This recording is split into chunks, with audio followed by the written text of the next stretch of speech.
আসসালামু আলাইকুম। এই যে প্লটটা দেখছেন সেটি হচ্ছে একটি প্রযুক্তি নির্ভর প্লট। এটাকে বলে আমরা সরজান পদ্ধতি। এখানে দেখেন, খেয়াল করেন, দুইটা বেড লম্বালম্বি ভাবে, মাঝখানে একটু নালার মতো। এটা হচ্ছে পানি, বৃষ্টির পানি, বর্ষার পানি এই নালাতে থাকবে এবং পাশাপাশি এখানে কয়েকটা বেড উঁচু করে দেওয়া হয়েছে। সরজান পদ্ধতিতে এই দুইটা বেডের মাঝখানে যে জায়গাটা থাকে এটার মধ্যেও কিন্তু চাষ করা যায়। দেখেন, আমরা এখানে কিন্তু প্রচুর চাষ করেছি। পাশাপাশি এখানে চাইলে মাছের চাষও করা যাবে।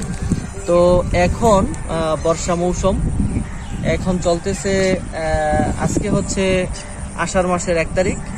তো এখানে যে আবাদ করা হয়েছে, এখানে আছে আপনার শশা খুবই অল্প দিনে হয়ে যায়, 2 মাসের মধ্যেই প্রোডাকশন চলে আসে।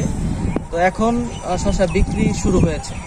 হ্যাঁ, এটা তিতাস উপজেলার ঐচারচর গ্রামে জনাব আক্তার হোসেন করেছেন, খুবই চমৎকার।